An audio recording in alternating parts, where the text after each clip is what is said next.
I looked at my wife Ingrid's phone and felt a surge of nausea clawing its way up my throat. The messages. Oh God. The messages. My hands, trembling and cold, tightened around the phone as I scrolled through. This wasn't just friendly banter or professional exchanges. These were intimate, soul-bearing confessions, secrets exchanged between two people entwined in something far deeper, far more dangerous. My wife had been sending these messages to him, another man. As I scrolled through the messages on Ingrid's phone, the nausea rose again, but this time it wasn't just betrayal. I felt humiliated. One message in particular stopped me cold. He's nothing like you, Ingrid had written to Will. Jack's let himself go.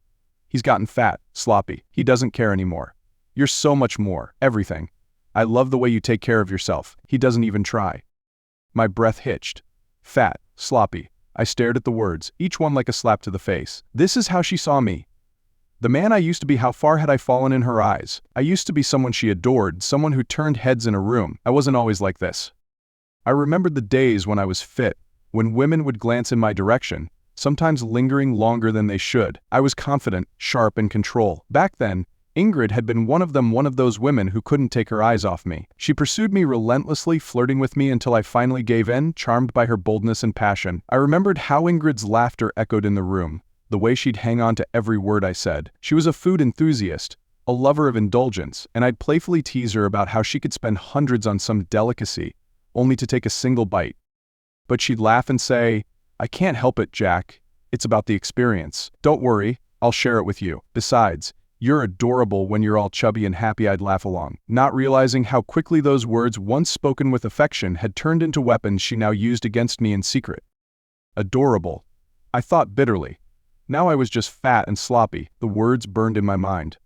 The man she once adored, who once seemed larger than life, had become nothing. She used to admire me, pursue me. I was the prize. And now? I was the leftover, the afterthought. Ingrid, how could you? I whispered under my breath, barely able to process what I was seeing. It felt as though someone had reached inside my chest and started squeezing my heart with a vice. Every time I had asked her where she was on those nights she worked late, her answers had been mechanical, robotic. Just a long day, Jack. A project's running over, and like a fool, I believed her, because I trusted her. How could I have been so blind? I scrolled down further, my hands shaking so violently I had to steady the phone with both hands. Then I saw the photos. God, the photos. They were worse than the words, tangible proof of her betrayal. There they were, Ingrid and him, their arms wrapped around each other, their smiles beaming. Her face, lit with that radiant joy, looked just as it did when she used to smile at me. The way her head tilted back when she laughed, the way her body leaned into his, so natural, so effortless. The world around me blurred as my vision tunneled in on that image. I felt physically sick. This wasn't a nightmare I could wake up from. It was my reality, staring at me in the face. Rome, May 26th to 29th. Can't wait. I froze. My breath hitched, my entire body locking in place. Rome? A romantic getaway with him. But those were the dates she had circled on the calendar for her conference. The same conference I had encouraged her to attend, even rearranged my own work so she could go without worrying about anything at home. My stomach churned as my mind raced. She lied to me. She planned to go to Rome with him, and all this time I had been oblivious. The betrayal wasn't just in her actions, it was in the deception, the manipulation. My trust in her had been shattered into a million pieces, and I didn't know if I could ever put them back together. The phone suddenly felt too heavy, too real in my hand. I wanted to throw it, to smash it against the wall, to destroy the evidence as if that could make the reality disappear. But I couldn't. I couldn't even move. My body had turned to stone, my mind swirling with disbelief.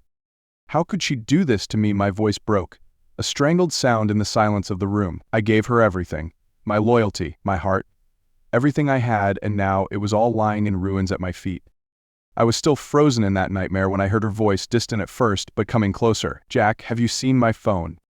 The blood drained from my face. She's looking for it. My heart pounded in my ears, my mind screaming for me to do something, anything. I looked around wildly, panic clawing at my insides. What was I supposed to do? Confront her now? What if she knew I'd seen everything? I forced my limbs to move, slipping the phone face down onto the desk as she appeared in the doorway. My body felt sluggish, every movement strained as I tried to maintain a calm I didn't feel. Yeah, just sorting through some papers, I called out, my voice coming out tighter than I intended. She didn't immediately grab the phone, just stood there, her eyes narrowing with suspicion. I could feel her doubt creeping into the room like a cold draft, freezing us both in place. I reached for it and handed it over with a shaky smile, my mouth dry, my throat thick. You have a message, I said, my voice barely audible. Her eyes flickered as she took the phone from me. her fingers brushing mine. The tension in the room grew palpable. "Were you?" Going through my phone, she asked, her voice sharper than usual, an edge of nervousness creeping in. My heart raced, every instinct telling me to confess, to shout at her, to demand the truth. She knows. But instead, I plastered on a weak, hollow laugh. "No, of course not. Why, are you hiding something?" I tried to make it sound like a joke, but even to my own ears, it fell flat. She snorted, the sound forced, but her eyes stayed locked on mine, searching for the cracks in my facade. "Very funny, Jack. Remember, I'm working late again today. Don't wait up."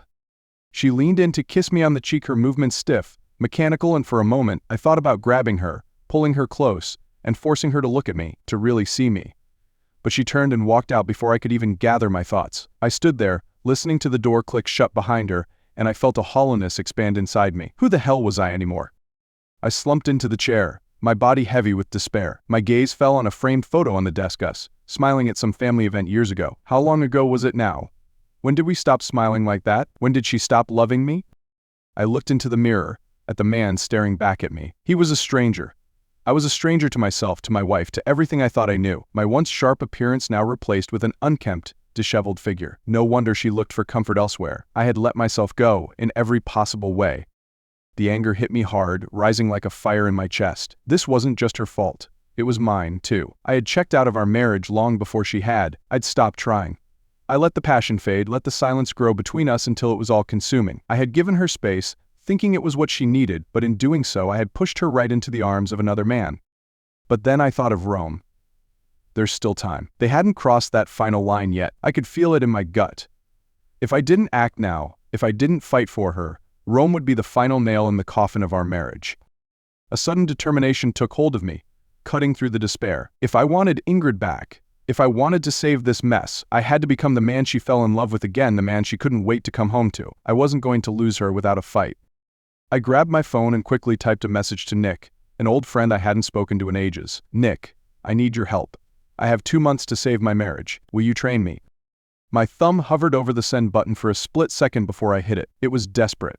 I was desperate, but there was no other option. 2 months. That was all I had to turn this around. It didn't take long for Nick to respond. His reply pinged on my phone, almost immediate. "Jack? What the hell happened, man? Of course I'll help. Meet me at Ashbury Park tomorrow at 3 p.m. Let's talk." The words of support should have felt like a lifeline, but they only deepened the sense of urgency gnawing at me. Tomorrow, 3 p.m. Ashbury Park. I had until then to mentally prepare, to muster whatever strength I had left. The next day came fast. As I made my way to the park, the reality of what I was doing sank in, taking steps to fix something I'd let deteriorate for so long. Ingrid. Her betrayal stung like a fresh wound. The lies, the secrecy, the late nights with him. It played over and over in my head, and yet, I couldn't let her go. I didn't want to. I arrived at Ashbury Park a little before 3 p.m., and it didn't take long before I spotted Nick. He waved, but when I got closer, the look on his face said everything. He took in my appearance, overweight, disheveled, a shadow of my former self. His eyes widened, and for a moment I could see the pity there, the hesitation. Was this how people saw me now? A man on the brink of losing everything? "Jack, man," Nick said, shaking his head as he looked me up and down. "I'm really sorry." His voice was filled with the kind of sympathy you give to someone who's been through hell. "But if you're serious about this, I'm with you all the way. We can turn this around." I nodded, jaw clenched tight. "We have to. There's no other option." Without another word, we started.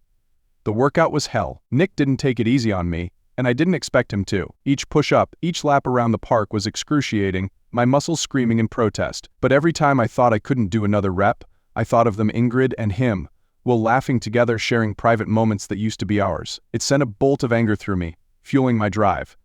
"Push harder," Jack, Nick urged, watching as I strained through another set of weights. "This is just the beginning. You want her back. You have to want this." I gritted my teeth. I ground out, even as my arms wobbled. I have to. Hours later, when I finally collapsed onto a park bench, drenched in sweat, my body throbbing with pain, Nick clapped me on the back. "This was a good start.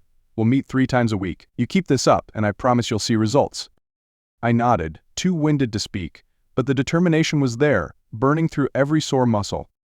By the time I got home, my body was stiff, every movement a reminder of how far I'd let myself fall, but I didn't care. This pain meant I was fighting for Ingrid, for my marriage. I couldn't just sit and watch her slip further away. In the kitchen, I pulled out the ingredients for her favorite meal, spaghetti carbonara. It was a dish that held memories. The same meal I'd made for her the night we first made love. I hoped she'd remember. I hoped she'd see this and realize I was still here, still trying, still loving her despite the devastation she'd caused. I set the table, poured 2 glasses of her favorite wine, and sat down to wait. 9 p.m. came and went.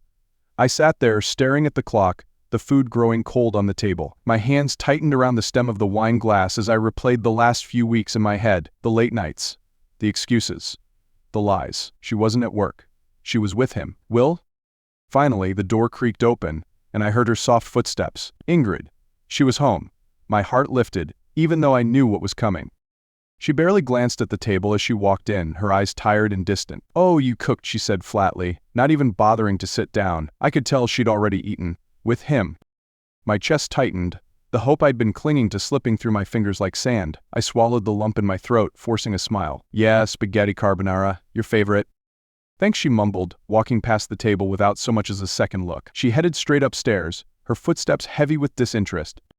I sat there, staring at the untouched plate of food I'd poured my heart into, and for the first time it truly hit me. I was losing her. I'd known it before, but now it was undeniable. The woman I loved, the woman I was fighting so hard for, was drifting away, bit by bit, and the more I tried, the more distant she became. My hands gripped the edges of the table as a wave of frustration and helplessness washed over me. What was I doing wrong? Why wasn't she seeing my efforts, my pain? Why wasn't she remembering who we used to be? I let out a shaky breath, trying to calm the storm inside me. But the reality was, no matter how hard I pushed, no matter how much I tried to be the man I once was, it might not be enough.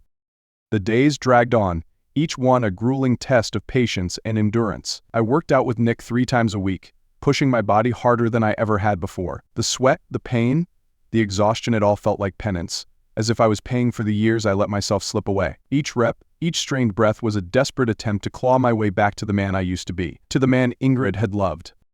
I threw out my old clothes, bagging them up like the discarded pieces of a life Ingrid had grown tired of. Gone were the sweatpants and oversized shirts that marked the decay of our relationship. In their place were fitted clothes, sharp, clean, like I used to wear when Ingrid's eyes lit up at the sight of me. Every morning I'd stand in front of the mirror, searching for any sign of the man I used to be. Slowly, changes started to appear. The sagging weight around my waist began to tighten, the dark circles under my eyes faded, and with each day, I felt a little bit of that old fire coming back. I no longer hated the man staring back at me. And Ingrid, she started to notice.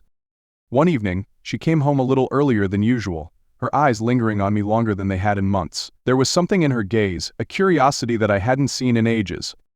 "You look good, Jack," she said quietly, as if the compliment felt foreign on her lips. She didn't say it with the same glowing admiration she once had, but there was a softness in her tone. She was noticing me again. But beneath that compliment lay the ghost of Will. Every time her phone buzzed, my heart clenched, knowing it was him. I'd see her smile, sometimes laugh quietly, her fingers flying over the screen in response to something he said. It was torture, a constant reminder that no matter how much I changed, no matter how hard I fought, he was still there. I held back my frustration, biting my tongue, refusing to confront her, because I wasn't done yet. I was making progress. She was coming back, slowly. But Will's shadow still hung over us, a dark presence in every smile she gave her phone. One afternoon, the house was quiet. Ingrid's phone was left on the kitchen counter, unlocked, like some twisted invitation. My heart pounded in my chest as I stared at it, debating whether to pick it up. Could I handle it? Could I see more of the betrayal that had already broken me? I reached for it, my hand trembling. The messages were still there, but something was different. Ingrid's replies, they weren't the same as before. There was no eagerness in her words, no spark. Where once she flirted, teased, and poured her affection into every message, now there were brief, lukewarm responses. When he told her how much he missed her, she didn't echo it with the same enthusiasm. There were no more plans, no more talk of Rome. I took a deep breath. I was winning. But as I stood there, staring at her phone, a gnawing fear started to creep in. Was I really winning her back, or was I simply changing into the version of me she wanted? The fitter, sharper, more desirable man. Would she still be here if I hadn't changed? What if I gained the weight back? What if the man in the mirror once again became the man she found too lazy and sloppy to love? The very idea twisted something deep inside me. Ingrid wasn't with me because of who I was, she was with me because of who I was becoming again. She had loved the outward image of me. Now that I was getting it back, her affection was returning. But what if it wasn't enough? What if I couldn't keep it up? What if I needed her to love me for more than just my body, my ambition? What if I needed someone who would love me no matter what? The more I thought about it, the more my heart began to harden. Was Ingrid only with me because I fit the mold of who she wanted to be with? Or was there still something real between us? The weight of it crushed my chest. How long would her affection last this time? If I slipped again, if I ever let my guard down, would she leave me for someone like Will again? I realized I wasn't sure if I could ever trust her love. Even as her behavior shifted and her smiles came more frequently, my heart grew colder. The jealousy and anger that had fueled my transformation were now turning into something else. Doubt. I wanted her back. But not like this. I needed someone who would love me for who I was, not for the shape I could force myself into. And as I looked at Ingrid's phone, feeling the weight of all that had happened between us, I realized that maybe, just maybe, Ingrid wasn't that person anymore. The fight to win her back wasn't the real battle. The real battle was figuring out if I even wanted to keep her at all. The realization that Ingrid's affection might be tied more to my physical transformation than to who I truly was weighed on me. It gnawed at me, making it hard to fully enjoy the progress I'd made. She was coming home earlier, paying more attention to me, but was it because of me, or because I had worked myself back into the version of a man she could love again? The uncertainty haunted me. So, I made a decision. I would step back. I needed to see if Ingrid was truly interested in rekindling our connection or if her newfound affection was only skin deep. I threw myself into my work, returning to the blog I had neglected for so long. I updated my social media, re-engaged with followers, and even began plotting out a series of new posts and videos. The work felt good, like rediscovering an old part of myself that had been buried beneath the wreckage of our marriage. Days passed, and I purposely distanced myself from Ingrid. Instead of cooking dinner every night or waiting for her by the door, I buried myself in my home office, typing away, editing videos, and researching content. I wanted to see what would happen if I didn't shower her with the attention she had been missing. Would she even notice?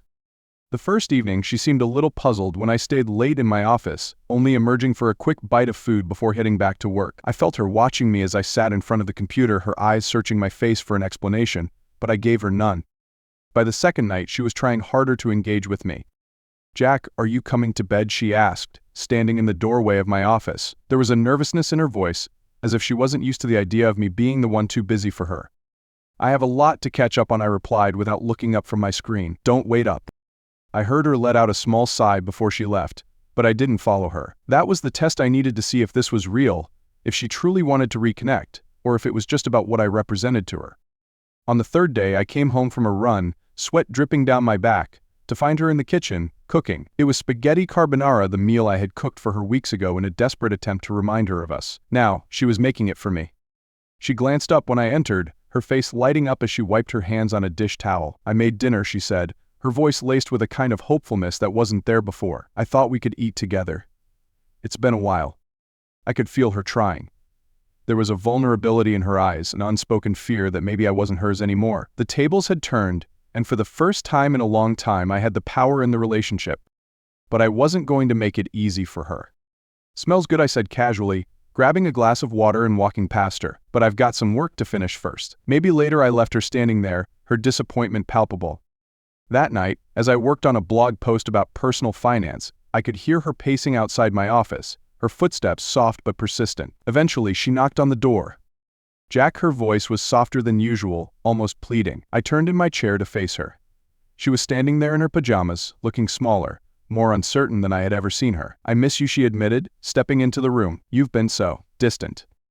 I stared at her for a moment, my heart warring with my mind. Part of me wanted to pull her close, to comfort her, to let her know that I still cared. But another part of me, the part that had been shattered by her betrayal, needed to know if this was real, if we were real. "I've been busy," I said, my tone flat. I needed to focus on myself for a change. Her face fell, and I could see the panic in her eyes. She was losing control, and she knew it. Slowly, she came over to me, standing beside my chair, her hands twitching like she wasn't sure what to do. I'm sorry," she whispered, her voice trembling. "I know I hurt you, Jack. I know I messed up, but I want to make it right. I want us." She leaned down, pressing her lips to my neck, her breath warm against my skin. Her hands moved tentatively, as if testing whether I would pull away or let her in. And for the first time in months, I felt her yearning for something deeper, something more than just the superficial connection we'd had before. She was reaching out to me. But could I trust it? Was it real?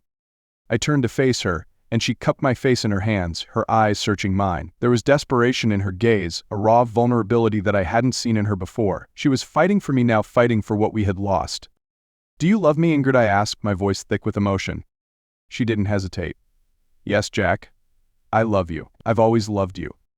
I wanted to believe her, But the doubt still gnawed at me. Would she still love me if I stopped working out, if I let myself go again? Or was this all because I had become someone she could admire again, someone she could flaunt to the world?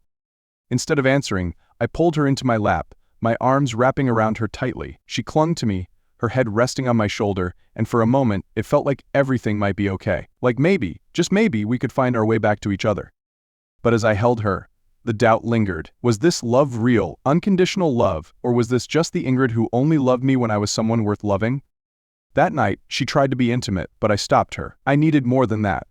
I needed her to show me that this wasn't just about the man I had turned myself into. I needed to know she would still love me even if I wasn't perfect. Ingrid's frustration was palpable.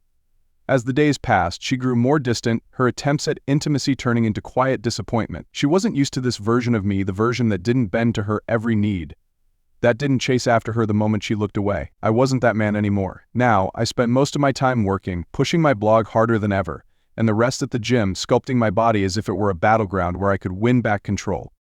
But something had shifted. Ingrid had grown desperate. I could see it in her eyes, the way they flickered with uncertainty every time I brushed past her without stopping to talk. She hated not being in control, not having the upper hand in our relationship anymore. And the more I distanced myself, the more she tried to get closer, cooking me dinner, waiting up late for me, leaving little notes around the house. But I could feel the hollowness in her gestures, the underlying tension that made her efforts feel forced. One night, after another silent dinner where I could feel her staring at me across the table, I told her I was heading to the gym. She barely responded, just nodded, her fingers playing absently with her fork. The silence between us was suffocating. At the gym, the air was different that night. As I walked in, focused on the burn that I craved, my eyes scanned the room, and then I saw him, Will. He was there, in the corner by the weight rack, his face red and straining as he lifted dumbbells. A smirk curled on my lips. This was the guy who thought he could take Ingrid from me. This was the guy she turned to when I let myself go. Pathetic. The rage I had buried deep inside me for weeks simmered to the surface, my blood pounding in my veins. I watched him struggle to lift a moderately heavy weight, his form sloppy, his face twisted in concentration. He had no idea I was watching him. I stood there for a moment, arms crossed, observing, a surge of bitter satisfaction rushing through me. He didn't even see me coming. This was my chance. I strolled over to the rack, making sure he noticed me now. I grabbed a heavier weight than the one he was lifting, the barbell gleaming under the gym lights. His eyes flicked toward me, and I saw the recognition, the panic flash briefly in his eyes. He quickly averted his gaze, but it was too late. "Need a spot?" Will I asked, my voice dripping with condescension. He froze for a second, his arms trembling under the weight, trying to act like he didn't hear me, but I wasn't going to let him off that easy. I stepped closer, grabbing a weight nearly twice the size of what he was struggling with. Without breaking eye contact, I lifted it with ease, the muscles in my arms flexing, the weight that would have crushed him barely phasing me. His eyes darted from the barbell to me, and I saw his face pale slightly as he realized what I was doing. I set the barbell down with a loud clank, the sound reverberating across the gym floor. "You all right there?" I asked, smirking. Will forced a tight smile, but the tension between us was palpable. He knew I knew, and I wanted him to feel every second of it. "I'm fine," he muttered, quickly setting down his dumbbells and wiping the sweat from his forehead. He stood up, trying to look unfazed, but I could see the discomfort, the way he avoided my gaze. "Good," I said, stepping closer, lowering my voice so only he could hear. "Because it looks like you've been slacking." My smirk widened. "Letting yourself go. That's how you lose things, you know." He flinched, his eyes darting around the room, clearly rattled by my presence. He opened his mouth as if to say something but thought better of it, grabbing his towel and heading toward the locker room. Coward. I watched him leave, satisfaction coursing through me. This was the man who thought he could take my wife? I shook my head, a bitter laugh escaping my lips. Pathetic. But as I stood there, lifting weights that were heavier than I'd ever managed before, I couldn't shake the nagging thought at the back of my mind. Was this really the fight I wanted to win? Was this about proving to Will that I was better than him, or was it about proving it to Ingrid? The truth was, despite all the changes I had made, despite how far I had come, my heart had cooled. I couldn't shake the feeling that Ingrid's attention was only drawn back to me because I had become someone worth admiring again, someone who looked good in the gym, someone who wasn't an embarrassment next to her. But was that enough? What if I slipped again? What if I stopped caring about the workouts, about the blog, about the appearance that seemed to have drawn her back? Would she still want me then, or would she find another Will to latch on to?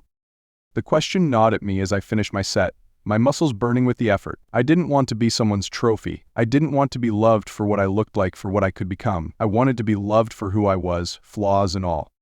And as I watched Will slink out of the gym, tail between his legs, I couldn't help but wonder if I was still fighting for Ingrid, or if I was fighting for something else entirely, something real.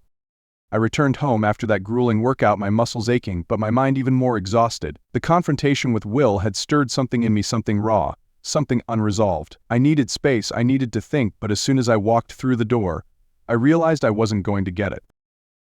Ingrid was still awake, sitting on the couch with the TV on but muted, her eyes flickering toward the door the moment I stepped in.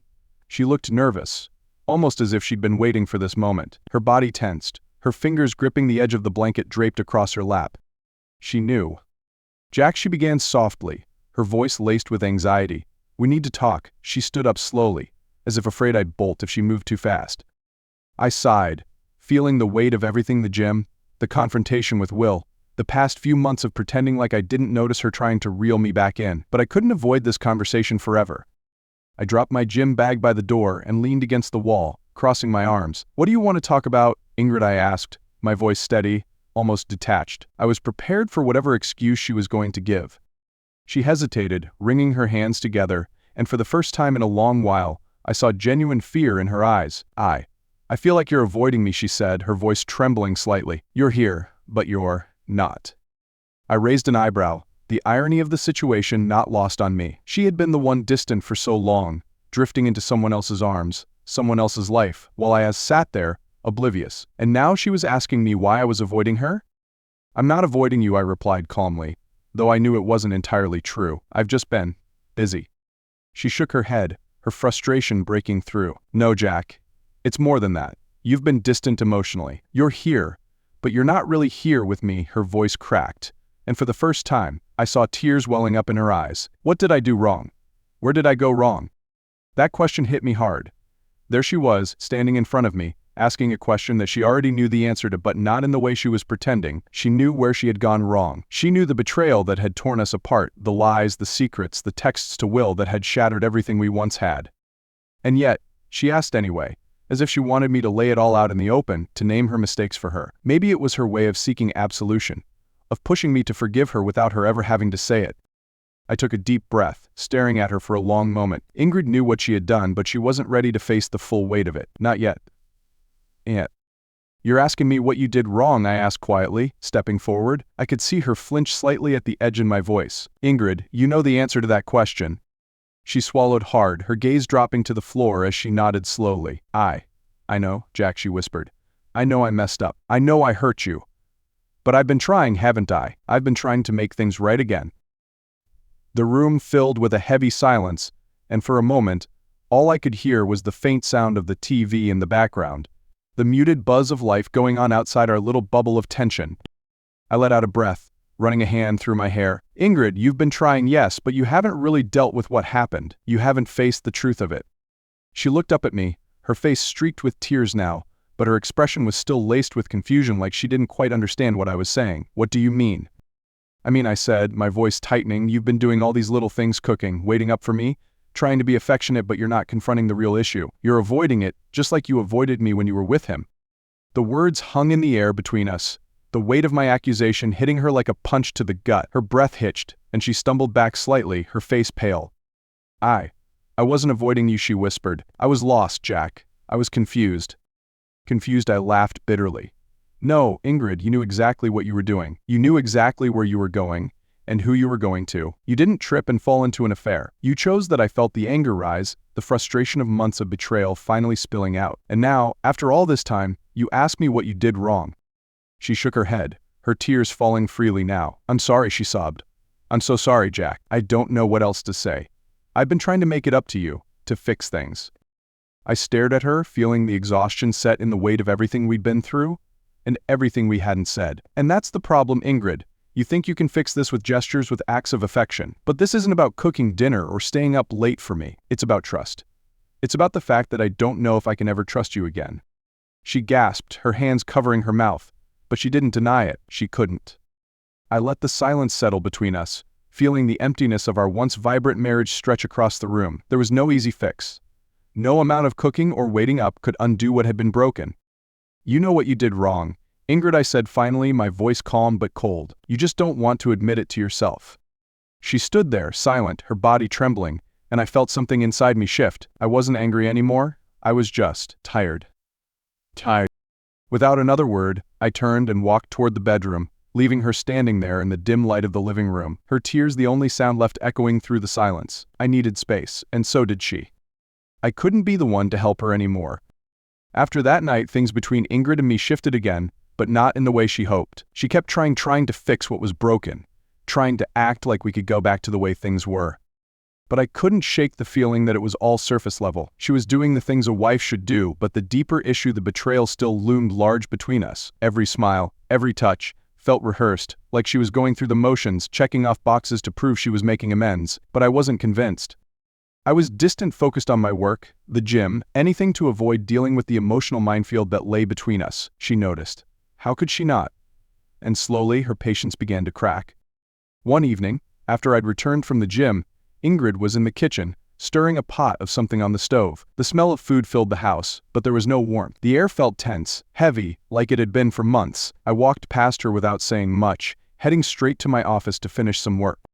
I could feel her eyes on me, watching, waiting for something that never came. "Jack," she called out after a few moments, her voice sharp, the patience in it fraying. I didn't turn around, didn't respond right away. I could feel the frustration building in her tone, a storm brewing just beneath the surface. She followed me into the office, her footsteps heavy with irritation. "Jack, we need to talk." "I'm busy," I muttered, not even looking up from my laptop. I knew this was a coward's move, avoiding the confrontation, but I wasn't ready for another emotional tug of war. "Not tonight." "No," she snapped, her voice rising. "You're always busy. You're always avoiding me, shutting me out. I'm trying here, Jack. What the hell do you want from me?" I could hear the desperation in her voice, the anger, but I still didn't look at her. Instead, I sighed, closing my laptop slowly, trying to keep my calm. "Ingrid, I don't know what else to say. I'm tired. I just need space." She let out a bitter laugh, and for the first time in weeks, I saw the cracks in her calm facade completely. Her patience finally snapped. "Tired? Space?" she yelled, stepping closer to me, her eyes flashing with fury. "You act like I'm the only one who messed this up, like you're some innocent victim." I stood up, my hands clenched into fists, my own anger bubbling beneath the surface. "I never said that, but you." She cut me off, her voice shaking. "Yes, I messed up. Yes, I went to Will because I felt alone, and I know I hurt you. But what do you expect me to do, Jack? You've barely spoken to me in weeks. I've tried everything, cooking, being here for you, but you're treating me like I'm not even your wife anymore." Her words stung, but I kept my face cold, indifferent. I wasn't going to let her guilt trip me into forgiving her, not when the pain was still so raw. But then, she said it. "You know what the real problem is," she spat, her voice dripping with frustration. "You think I want you now just because you're going to the gym and losing weight. You think I'm doing this because I feel guilty." I stared at her, trying to understand where she was going with this. "The truth is," she continued, her voice turning icy, "I was embarrassed, Jack. You'd let yourself go. You stopped caring about how you looked, how you carried yourself. I couldn't even stand to be near you because you weren't the man I fell in love with anymore." My heart stopped. Her words hit me like a freight train. I felt frozen, my mind scrambling to catch up with what she had just said. "You think I'm proud of it," she went on, her voice louder, harsher. "But the truth is, no woman wants to be with a man who doesn't even take care of himself. You were overweight, Jack. You didn't care, and it wasn't attractive anymore." I took a step back, her words cutting deeper than any argument we'd ever had. "So that's it," I said slowly, my voice cold and distant. "That's why you turned to him. Because I wasn't attractive enough." Ingrid looked like she wanted to take the words back, but it was too late. The damage was done. "No, Jack, that's not what I meant," she started, her voice softer now, but it didn't matter. "I get it," I interrupted, my voice sharp. "You liked me when I looked good, when I was the guy everyone admired, but the second I stopped being that, you looked elsewhere." "That's not." "It is," I snapped, the anger finally bubbling over. "You went to him because he made you feel something you thought I couldn't. You didn't even try to fix this with me, Ingrid. You went straight to the guy who told you what you wanted to hear because I didn't fit into your little fantasy anymore." Ingrid stood there, her face pale, tears starting to well up in her eyes again. "Jack, that's not fair." I laughed bitterly. "Not fair? What's not fair? Ingrid, is you only wanting me when I'm fit, when I look like the guy who could walk into a room and turn heads? What happens when I gain the weight back, huh? When life happens again? Are you going to find someone else? Someone younger, someone more fit?" She opened her mouth, but nothing came out. She didn't have an answer, and that told me everything I needed to know. The room was silent, the weight of her confession hanging in the air between us like a storm cloud. I could see her breaking down in front of me, but I couldn't bring myself to feel sorry for her, not this time. I wasn't the same man she fell in love with anymore, and the worst part was, neither was she. She wasn't the woman who had loved me unconditionally, who had made me feel like the center of her world. She was someone else now, someone who valued appearance over everything, and that hurt more than I could have imagined. "I'm going to bed," I said coldly, walking past her without a second glance. "Jack," she whispered behind me, her voice trembling. "Please? I didn't mean it like that. I love you. I still love you." But I didn't turn around. I couldn't, because the truth was, I didn't know if I could believe her anymore. After that explosive argument, something inside me shifted. I couldn't stop thinking about Ingrid's words, the cold, brutal honesty of them. She had reduced our relationship to something so superficial, so fragile, that it broke under the weight of a few extra pounds. I lay awake in bed that night, staring at the ceiling, feeling the weight of all the years we had spent together crumble around me. This wasn't a marriage anymore. It was a competition, a desperate attempt to hold on to something that had long since slipped through our fingers. I knew then that it was over. It had been over for a long time, and no amount of working out, dressing up, or pretending things could go back to the way they were would change that. We were living a lie, and I couldn't keep doing it. Not for her, not for me. The next morning, I woke up with a clarity I hadn't felt in years. I went about my usual routine: gym, breakfast, work, but there was a calmness in my actions, a strange sense of finality. I knew what I had to do. That evening, Ingrid came home, her eyes puffy and red from crying. She hadn't slept well either, and I could tell she had been waiting all day to talk, to make things right. But as soon as I saw her, I knew there was nothing left to fix. We were broken beyond repair. She came into the living room, her voice small and hesitant. "Jack, can we talk about last night?" I looked at her, feeling the exhaustion of our entire relationship settle into my bones. This wasn't going to be easy, but it had to be done. "I don't think there's anything left to talk about, Ingrid," I said quietly, my voice steady but firm. Her face fell, the hope draining from her eyes. "What do you mean?" I took a deep breath, gathering the strength to say what I had been avoiding for so long. I think we should get a divorce." She recoiled like I had slapped her, her eyes widening in shock. "What? No, Jack, we can't. We can't just end it like this. I know I messed up, but we can fix it. We can go to counseling, we can." "Ingrid," I interrupted, shaking my head. "We've been trying to fix this for months, and it's not working. We're not the same people we used to be. And it's not a marriage anymore. It's just two people living in the same house, pretending things are fine when they're not." Tears welled up in her eyes, and she took a step toward me, her voice trembling. "But I love you, Jack. I love you. I don't want to lose you." I looked away, my heart heavy but resolute. "Maybe you do love me, but it's not enough anymore. Not after everything that's happened. We're both just too hurt, too broken." She reached out, grabbing my hand, her fingers tightening around mine in desperation. "Please, Jack, don't do this. We can start over. We can be better. I'll do whatever it takes." I gently pulled my hand away, the sadness in her voice cutting through me, but not enough to change my mind. "Ingrid, you deserve someone who makes you happy without you having to force it. And I deserve someone who loves me for who I am, not just when I'm at my best." Her tears fell freely now, her shoulders shaking with sobs. "I don't care about your weight. I don't care about any of that. I just want you." But I knew better. Her words from the night before still echoed in my mind, reminding me that she had cared. She had gone to someone else because she couldn't love me when I was at my worst. I had no anger left in me, just a deep, profound sadness. "You said it yourself, Ingrid. I wasn't good enough for you when I let myself go. What happens if it happens again? What if life gets hard and I can't keep up with the gym or the way I look? You'll find another will. And I can't live like that, constantly worried that I'm not enough." She dropped to her knees in front of me, pleading, her hands clutching my legs. "No, Jack, I won't. I swear to you I won't. I've changed. I've learned. Please, just give me one more chance. We can fix this." I looked down at her, my heart breaking, but I knew this was the right decision. I couldn't keep living in this cycle of hurt and disappointment. "I can't, Ingrid. I just can't." The words hung in the air, final and unbreakable. For a long moment she stayed there on the floor, sobbing, begging me to change my mind. But I stood firm, knowing that this was the best thing for both of us. Eventually she stopped, her tears drying up as the reality of the situation sunk in. I sat down with her and laid it all out. We would split everything equally: the house, the savings, everything we had built together. I wasn't interested in taking more than my share, and I didn't want to punish her. I just wanted it to end as cleanly as possible. She cried again as we talked, but this time it was quieter, more resigned. She knew there was no changing my mind. "I never wanted this," she whispered through her tears, her voice broken. "I didn't either," I said softly. "But we both need something better, someone better. And When it was all settled, I packed a bag, leaving most of my things behind. This house wasn't mine anymore, and I didn't need the physical reminders of our failed marriage. As I turned to leave, Ingrid rushed to the door, grabbing my arm one last time. "Jack, please don't go. Please. I'll do anything." I looked into her eyes, the woman I had once loved more than anything, and felt the weight of our history settle between us, but I couldn't stay. "Goodbye, Ingrid," I said quietly, pulling away from her grasp. And then I left. For good.